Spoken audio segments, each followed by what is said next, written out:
Hello friends आमी सकलोए किताब पढ़ो राइट कमके होक बा बेसिकए होक बा स्कूल कलेजरे होक बा बाहिरा नलेजरे किताब होक किन्तु केनेका पढ़िले आमार पढ़ाटो प्रडाक्टिव हबो हेतु जदि आमी भालके नाजानो तेनेहले आमी जिमान इजी बुक पढ़िलेও आमी भालके बुझि नापाम। सो आजिर ए भिडिओत how to read a book किताबर पर आपलोके सकलोए बुझि पाबो आरो एटु how to read a book किताबर पार्ट 2 হয় দেই। प्रथमটো দেখা নাই যদি পার্ট 1টো দেখা নাই তেনহলে ডেসক্রিপশনত লিংকটো দি দিম আপোনালোকে তাতে গৈ বুক সামাৰিটো চাই লব। So let's begin.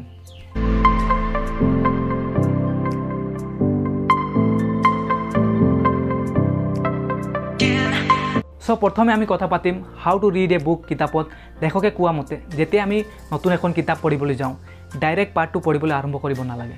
প্ৰথমে আপুনি কিতাপটোৰ টাইটেল চাব লাগে। টাইটেলটো চালে আপোনালোকে গম পাই যাব যে কিতাপটো কি বিষয়ে লিখা আছে। यार पिছত আপুনি যদি নেক্সট পেজ উল্টাই আৰু তাতকে যদি আৰু নেক্সট পেজ উল্টালে আপুনি লেখকৰ মতামত পাব। লেখকে কি বিষয়ত এই কিতাপটো লিখিছে কি উদ্দেশ্যে লিখিছে সেই বস্তুটো আপোনালোকে গম পাব। তেতিয়াহলে আপোনাৰ আৰু অলপ আইডিয়া আহি যাব যে কিতাপটোত কিহৰ বিষয়ে লিখা আছে।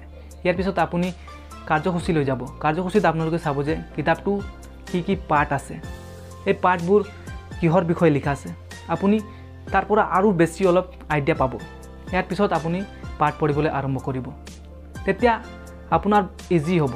এনেদৰে যদি আপুনি পঢ়িবলৈ যায় তেনেহলে আপোনাৰ পঢ়াটো প্ৰডাক্টিভ হ'ব।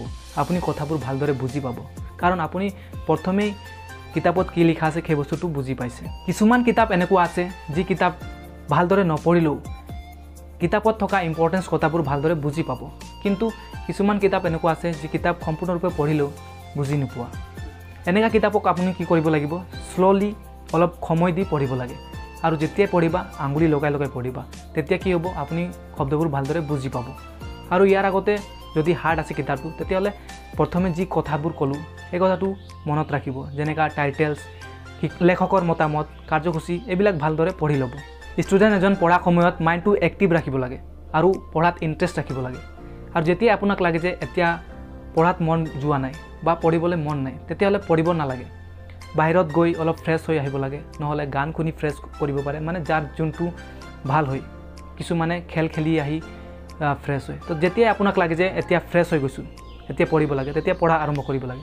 আৰু পঢ়া সময়ত এইটো মনত ৰাখিবা যে পঢ়াৰ মাজে সময়ে নিজক কুৱেশ্যনছ কৰিবা পাৰ্টটোৰ বিষয়ে আৰু নিজাববীয়াকৈ এনসাৰ দিবলৈ চেষ্টা কৰিবা। তেতিয়া কি হ'ব আপোনাৰ ডাউটছবোৰ ক্লিয়াৰ হ'ব।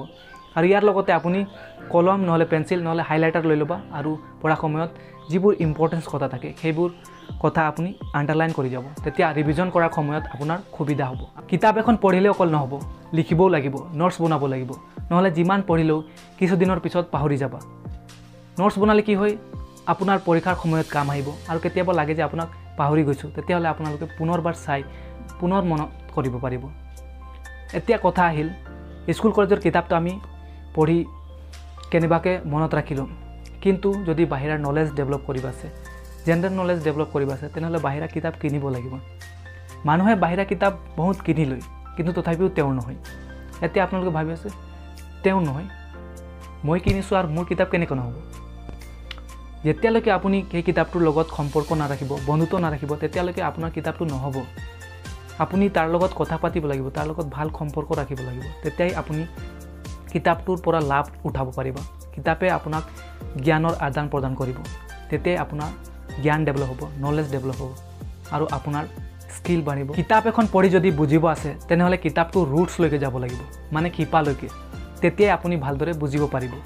কাৰণ কিছুমান কিতাপ সম্পূৰ্ণৰূপে শুদ্ধ নাথাকে কাৰণ কিতাপ মানুহে লিখে মানুহ মাত্ৰেই ভুল মানুহৰ ভুল হৈ যায়। কিন্তু যদি আপুনি ভালদৰে নপঢ়ে তেনেহলে এই ভুলটো আপুনি লৈ ল'ব।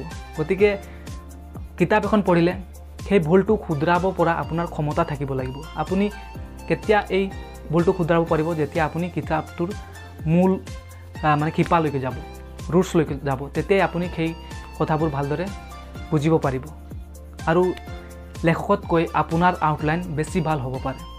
গতিকে কিতাপৰ ৰুটছলৈকে যোৱা তেতিয়াই আপুনি ভালদৰে বুজি পাব আৰু আপোনাৰ নলেজ ডেভেলপ হৈছে কিতাপ পঢ়ি ক'ব পাৰি। So' how to read a book summary part 2 কেনেকা লাগিল আপোনাক নিশ্চয় কমেণ্ট বক্সত জনাব আৰু আপুনি যদি মোৰ চেনেলত নতুন আহিছে তেনেহলে সাবস্ক্ৰাইব কৰি যাব আৰু লগতে বেল আইকনটো দবাই দিব যাতে এনেকুৱা ধৰণৰ knowledgeable video' motivational video' book summaries biographies ইত্যাদি আপোনালোকে পাই থাকিব। Thank you so' much for ৱাচিং।